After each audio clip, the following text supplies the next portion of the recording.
हर व्यक्ति का मान सम्मान जिंदा रहे, हर व्यक्ति का आत्मविश्वास बना रहे, हर व्यक्ति को खाद्य सुरक्षा मिले, हर व्यक्ति को घर घर न्याय मिले, और हर बेटी को पढ़ने का मौका मिले, हर बेटी को आगे बढ़ने का मौका मिले, और उन्हीं बेटियों में से किसी एक बेटी को तीसरी बार मुख्यमंत्री बनने का मौका मिले। जी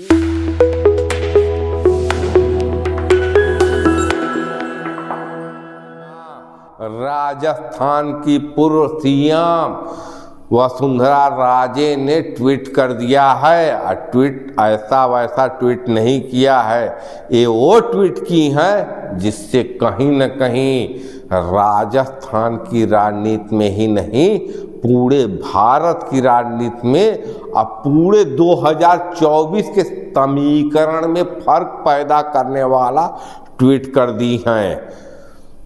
3 दिसंबर को 5 राज्यों के विधानसभा चुनाव के नतीजे आते हैं। मध्य प्रदेश, छत्तीसगढ़ के साथ राजस्थान में भारतीय जनता पार्टी को पूर्ण बहुमत मिलता है, तेलंगाना में कांग्रेस को बहुमत मिलता है, और मिजोरम में निर्दलीय पार्टी जेडपीएम को सत्ता मिलती है। जेडपीएम का मुख्यमंत्री शपथ ले लिया है।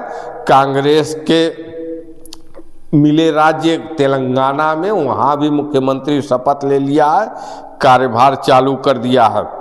लेकिन भाजपा शासित तीनों राज्य में कश्मकश जारी है। आज 10 दिसंबर को छत्तीसगढ़ में विष्णुदेव साव को मुख्यमंत्री का चेहरा घोषित कर दिया जाता है, लेकिन आज भी पेच फंसा हुआ है मध्य प्रदेश पर और राजस्थान पर।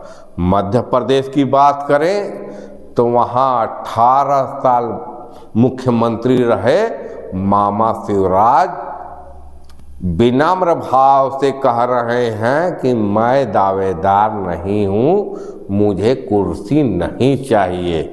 और वही मैं राजस्थान की बात करूँ तो राजस्थान में दावेदार हैं, और सबसे बड़ी दावेदार हैं ग्वालियर घराने की बेटी, मध्य प्रदेश के ग्वालियर घराने की बेटी, और राजस्थान के धौलपुर राजघराने की बहू महारानी वसुंधरा राजे सिंधिया।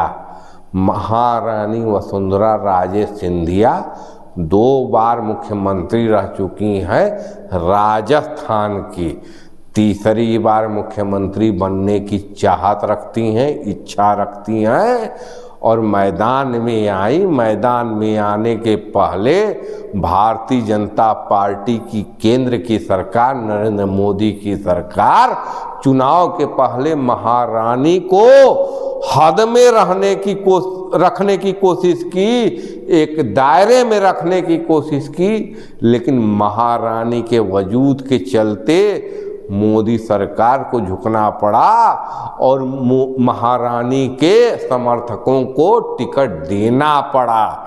एक बारगी तो इनकार किए नरेंद्र मोदी, अमित शाह, लेकिन अंततः टिकट देना पड़ा महारानी के समर्थकों के।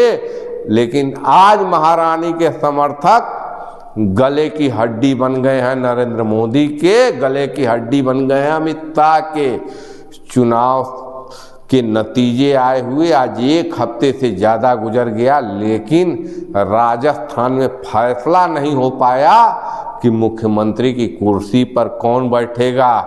पर्यवेक्षक नियुक्त किए गए, और पर्यवेक्षक बनाया किसको गया? भारतीय जनता पार्टी के पूर्व राष्ट्रीय अध्यक्ष राजनाथ सिंह को, राजपूत चेहरा। राज्यसभा सांसद सरोज पांडे, ब्राह्मण चेहरा, और मराठा राजनीति से संबंध रखने वाले विनोद जी को। लेकिन कोई फैसला कोई अभी राजस्थान में चरण भी नहीं रखा।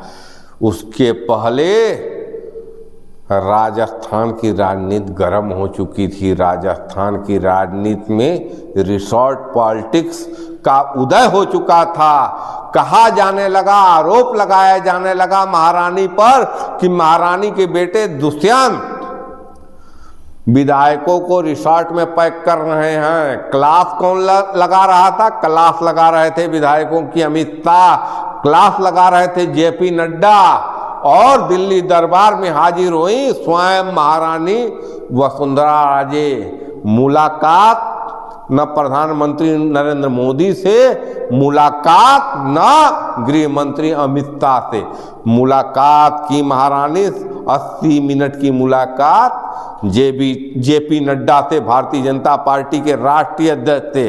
अब मुलाकात कर वापस आई मुस्कुराहट के साथ, मैसेज दे दिया कि राजस्थान में जो भी है महारानी है। अब महारानी राजस्थान में आई है जिस दिन 10 तारीख को सुबह से लेकर रात हो गई, लेकिन विधायकों का तांता खत्म नहीं हुआ। एक विधायक आया नहीं कि दूसरा गए, एक जाता है दूसरा आता है, एक जाता है दूसरा आता है। अब पहले वाला विधायक फिर लौट कर आता है। देर रात तक महारानी के दरवाजे पर विधायकों का तांता लगा हुआ है और माथा गरम हुआ है अमित शाह का, माथा गरम हुआ है नरेंद्र मोदी का। इस महारानी का किया क्या जाए, इस महारानी को कैसे मैनेज किया जाए, लेकिन रास्ता किसी को नहीं समझ में आ रहा है। कहीं न कहीं महारानी को चुनौती देने की स्थिति में न अमित शाह है और न महारानी को चुनौती देने की स्थिति में नरेंद्र मोदी हैं। इन दोनों नेताओं को 2024 दिख रहा है। अब महारानी को मैनेज किए बगैर 2024 न नरेंद्र मोदी के बस के है, न अमित शाह के बस के है। एक गुजरात लॉबी के नेता हैं, आज कहीं न कहीं उत्तर भारत में हिंदुत्व को ललकार कर, हिंदुत्व को जगाकर भारतीय जनता पार्टी के वोट तो दिलवा सकते हैं, लेकिन अगर इनके निशाने पर महारानी जैसी नेता आ जाते हैं तो कहीं न कहीं शिवराज जैसे नेता आ जाते हैं तो मध्य प्रदेश, राजस्थान जैसे राज्यों में 5 से 10 सीटों का नुकसान होना लाजमी है। चुनौती यही है कि कैसे मामा शिवराज को साधे नरेंद्र मोदी, कैसे महारानी को साधे नरेंद्र मोदी। इन सब के बीच में महारानी ने ट्वीट कर दिया। और ट्वीट क्या किया? जो ट्वीट उनको चुनाव के पहले करना चाहिए था, वह ट्वीट चुनाव के बाद कर रही हैं। वो सवाल उठा रही हैं, बेटी पढ़ाओ, बेटी बचाओ, बेटी बचाओ, बेटी पढ़ाओ।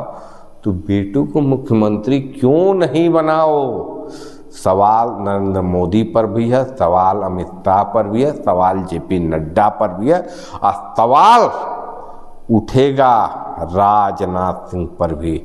अभी तो मुलाकात नहीं हुई है, लेकिन मुलाकात के बाद सवाल राजनाथ सिंह पर भी उठेगा कि क्या वसुंधरा राजे में कमी क्या थी कि उनको मुख्यमंत्री नहीं बनाया जा रहा है।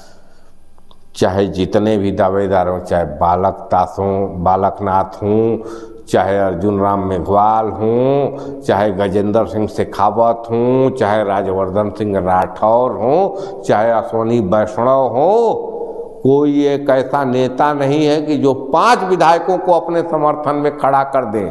लेकिन यहाँ महारानी 50 से 70 विधायक अपने पीछे खड़ा की है। तो आखिर महारानी को कुर्सी क्यों नहीं दिया जा रहा?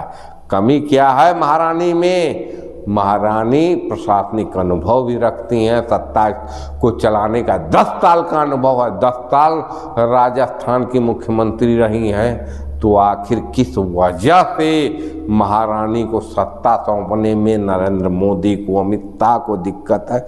सवाल बहुत बड़े हैं। इन सब सवालों का जवाब स्वयं महारानी देंगी, क्योंकि निगाहें भ्रिकुटी तनी है नरेंद्र मोदी की भी। और नरेंद्र मोदी अमित शाह आज के डेट में उस स्थिति में है कि कहीं न कहीं भारतीय जनता पार्टी में कोई भी उनसे आंख मिलाने की हैसियत नहीं रखता है। यहाँ तक कि स्वयं नरेंद्र मोदी को लॉन्च करने वाले राजनाथ सिंह भी आंख से आंख मिलाकर नहीं बात कर सकते हैं। और राजनाथ सिंह से भी पहले भारतीय जनता पार्टी के राष्ट्रीय अध्यक्ष रहे नितिन गडकरी भी, जिनके कामों को कमोवेश भारतीय जनता पार्टी का हर एक सांसद अपने संसदीय क्षेत्र में दिखाता है कि ये काम भारतीय जनता पार्टी की सरकार ने किया है, लेकिन वास्तविक रूप से वो नितिन गडकरी के सड़क को ही दिखाता है। उस नितिन गडकरी की भी स्थिति नहीं है कि वो नरेंद्र मोदी की आंख में आंख डालकर बात कर सके। ऐसी स्थिति में अगर राजस्थान की महारानी नरेंद्र मोदी और अमित शाह के आंख में आंख डालकर चुनौती देती है, कहती है कि हर हाल में मुझे सत्ता चाहिए, तो बड़ी ही गजब की स्थिति है, बड़ी ही विचित्र स्थिति है। देखना बड़ा ही दिलचस्प होगा कि भारतीय जनता पार्टी की वर्तमान सरकार कैसे इस स्थिति से निपटती है। ऐसे ही खबरों को देखने के लिए देखते रहिए खबरों के खिलाड़ी। जय हिंद, जय भारत।